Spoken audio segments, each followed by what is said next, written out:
Good morning and welcome to our Lenten daily devotional. My name is Greg Simpson. I'm a minister in the United Church of Canada. Let's get into our devotional.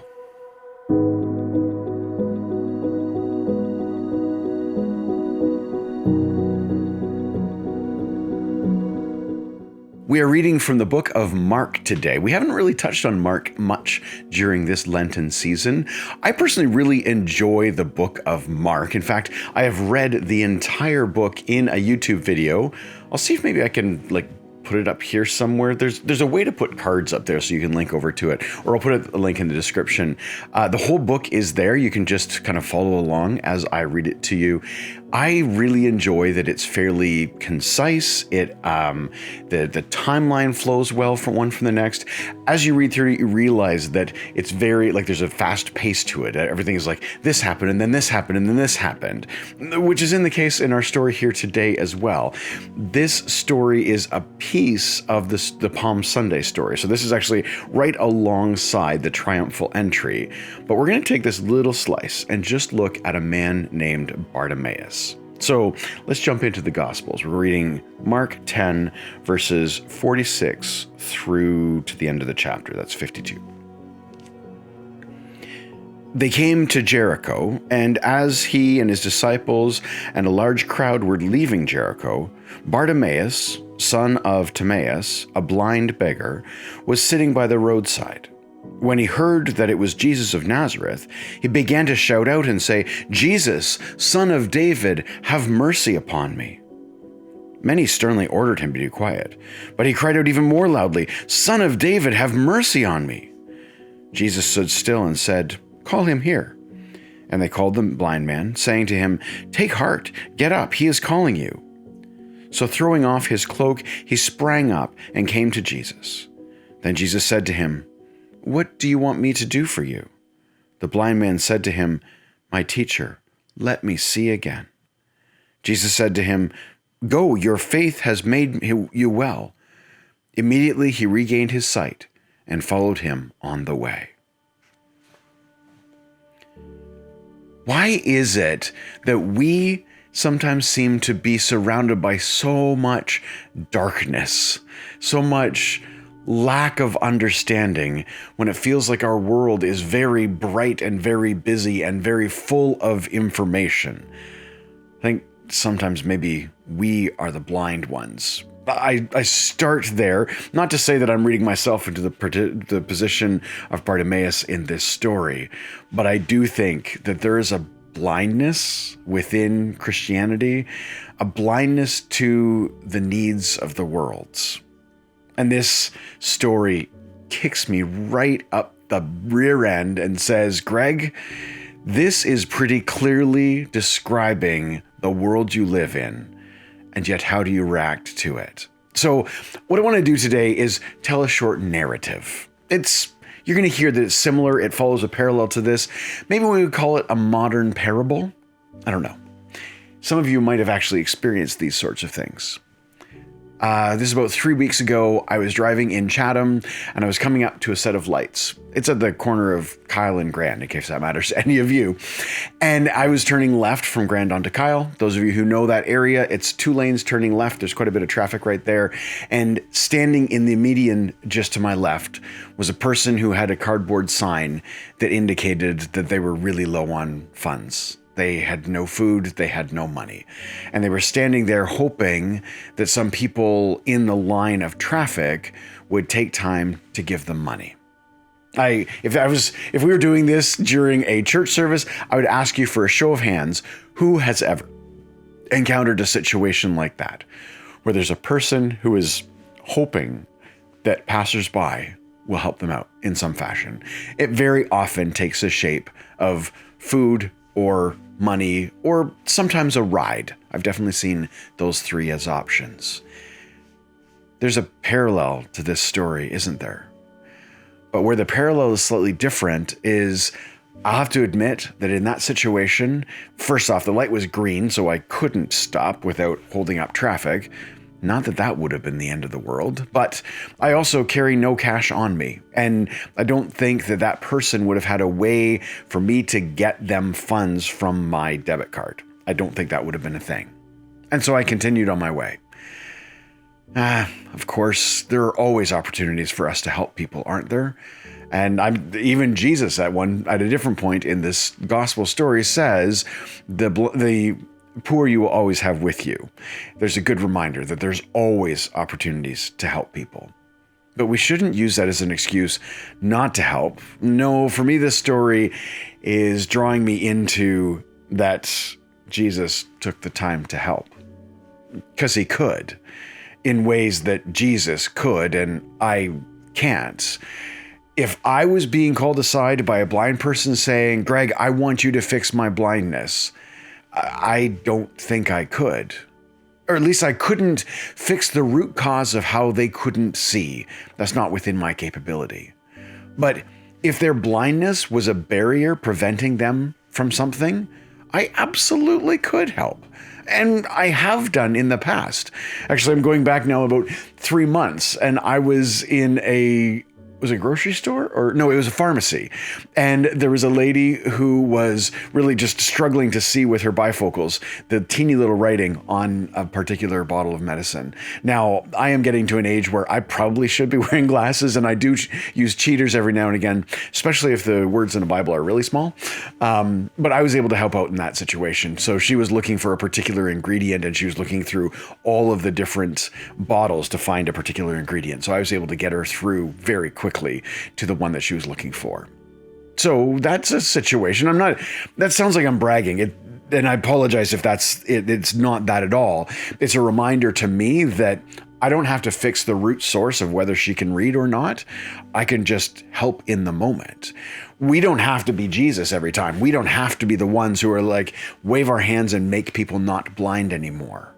But you know what we absolutely can do? We can make sure that the public spaces that we pay taxes to support have ways of caring for people who have different abilities than us. And sometimes that's in the shape of, let's deal with blindness specifically. Maybe there's Braille on some of the places where you and I could just read. Or maybe there are audio cues for people who can't see.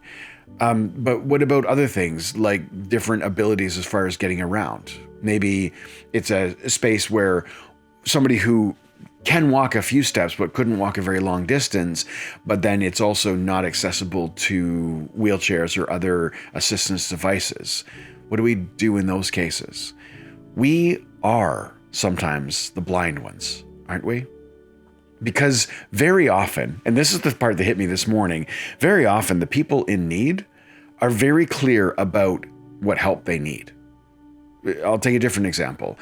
Our church is right downtown in near the downtown core of Chatham.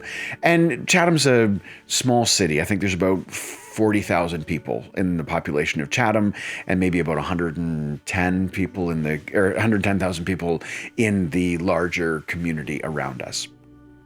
We definitely have an issue with people who are struggling to find safe and secure and supportive housing. That is a problem. And some of those people do find their ways to places like the church, where we have a food program that helps out on Wednesday mornings. And so we do encounter people who are without food or without housing. And they very often are very clear with what they need. If they're hungry, they say, "Can you help me with food?" If they're looking for a house, they say things like, "I have nowhere to sleep tonight. Can you help with that?" And very often we find ourselves in positions of making judgments in that moment, don't we? And now I'm speaking on my behalf. Perhaps you don't find yourself in that position. Perhaps you just find a way to help. And I love it that you do. And I hope and I encourage you to do the same and continue in that way. And I have to remind myself to do the best I can to help in those cases as well. But let's look at the bigger problem. If we have a housing issue, which Canada is in a housing crisis, North America is in a housing crisis, there are several different reasons and impacts. Some of it has to do with big corporations buying up real estate and then renting it back and driving prices up. Some of it has to do with just inventory. There aren't enough, even just physically, there aren't enough houses of a certain quality and price range. Like, there are all of these issues. But the people who are struggling make this very clear. They say, I need a safe place to sleep tonight. And then we come up with all sorts of other situations like, oh, well, if you had a job, this wouldn't be a problem. And you don't have a job because you're lazy. Or if you didn't have all those drug issues, then you wouldn't have a housing issue. Or if you didn't behave in a certain fashion, then you wouldn't have got kicked out of the place you lived before. We come up with all of these collection of issues. And this is where Jesus kind of points out to us in ways that only Jesus can, that we're really treating this the wrong way. When Jesus encounters a blind man, he says, "What do you want me to do for you?" Can you imagine if we individually or we as a society actually asked that question? When we encounter a person who's asking for money, do we say things like, "What do you want from me?" And they say, "I need $20. And we just give it to them? No, I have come up with my list of reasons why I didn't give money to that person who was standing in the median at the intersection. But I also didn't find a way to get some cash and go around and give it to them. I also didn't address the fact that I think it was food and money that their piece of cardboard said they needed. From that intersection, there's a grocery store very, very close. I was turning left. If I had turned right instead, there's a grocery store right on that corner. I could have got food and brought it to them. They were clear about what their needs were, but somehow my needs were more important in that moment. Or I had this list of concerns like, well, if I just give them money, they'll probably buy cigarettes or they'll probably buy alcohol with it. Or what do I know? Maybe they're going to go gamble it away. I come up with all of these list of reasons. And I have heard those very same reasons given to me when people give reasons for why they don't give. And I hear your concerns and I understand that that is your worry. But when I've got a person standing across from me saying, "I need money," it's not really up to me to decide what they do with that money. It's really just up to me to decide, will I help them in that moment? Yes or no? Because if I'm choosing not to help them because I'm worried what they're going to do with that money, then that's a control thing, isn't it? It's that I'm trying to control their situation. And all I know about them for sure is they're asking for money. I know nothing about how they got there. I know nothing about what sort of levels of depth of desperation it must come to ask for money. I feel very blessed that I have never had to make use of a food bank. I have been blessed to work with food banks in the past and work with people in food insecurity issues. I can't imagine, truly, honestly, cannot imagine what level of humility I would have to get to be able to go to another person and say, if I don't get free food, then I can't feed my kids this week. Now, I've had some pretty tough financial situations. Thank goodness I have been very well cared for by people in those situations. And if you are one of those people, you know who I'm speaking to. This is a hard thing. To recognize that when somebody is asking for help, and when somebody is being very specific about the sort of help they need, it's not up to us to judge. It's not up to us to make decisions on their behalf. It's really only up to us to decide, can we help? Yes or no? And what ways can we help with the issue they're asking for? So if somebody is saying to me, I don't have a place to live. Well, I can't rent out my house. My house is full and it may or may not be safe for myself and the other members of my family. I'm not really set up to work with somebody who's living in a housing insecure situation. But there is an emergency shelter about 4 blocks from my house, and I know the phone number of the intake line for that emergency shelter. I do have at the church a list of all the resources that I can provide to that person. And maybe if I've got time, I might even be able to work with them to make sure they make that call. Maybe they're in a not very clear headspace, and so making a call might be a hard thing for them. Maybe I can call on their behalf. Maybe there are ways that I can help in that moment.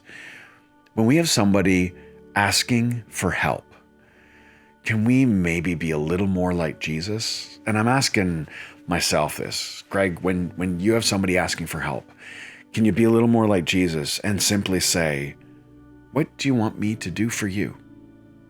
and then see if I can. I know that I can't make a person not blind, but I absolutely have it within my capability of helping out somebody who can't see. I am pretty certain that I can't fix the homelessness issue that exists in Chatham and in Ontario, but I absolutely can connect a person with the services that will support them in that moment. And I absolutely can work with the not-for-profit organizations that are trying to deal with some of the housing insecurity in our community. I know very well one of the ladies who is involved deeply in a small homes project. Now, they are really struggling with red tape and governmental support and financial backing, and they're really, really hitting a lot of roadblocks, but they're doing a lot of amazing work to try and make a difference. See, those are ways that I know already that even without a person standing across from me saying, I need a place to stay tonight, there are ways that I can help. There are organizations in Chatham that work with the housing insecure people, and there are in your communities as well. What would it look like for you to take an honest to goodness step towards helping when somebody says, I need help, and this is the sort of help I need? If we were to bump into Bartimaeus, what would we do? Would we try to justify our actions? Would we find reasons that we're too busy or we just can't help right now? I'm not saying that to imply guilt, because I do exactly the same thing. But maybe this is an invitation for us to find ways to support the Bartimaeuses of the world who are letting us know exactly what their needs are. What can we do to support that need? Let's pray. God, we are sometimes the blind ones who know very well that there are needs in our communities, in our local areas, in our countries, and in our world. We know they exist. We cannot claim to not know, yet we do choose to turn a blind eye. We do choose to come up with excuses or reasons or worries. If I give that person money, they're just going to spend it on something that's not good for them. Well, that's not mine to choose. God, I invite you to remind me that you don't call me to judge other humans. You, in fact, call me to love other humans unconditionally. Just the same way as you don't judge me when I fall short. You don't judge me for being a sinner. You love me unconditionally. And when I go to you and say, I can't see, you provide. When I go to you and say, I'm struggling this week, you provide. And you provide through the people around me in this community and in the broader world. I want to be one of those people. I want to be the person who says to a person in need, what is it that you need? And then my only choice is to decide, can I help and will I help? God, open my heart, break open the hardness of my heart, that I would always choose to help where and when I can. Amen.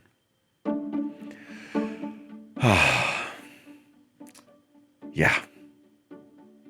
This is a hard one because I feel guilty about that person standing in the cold on the intersection.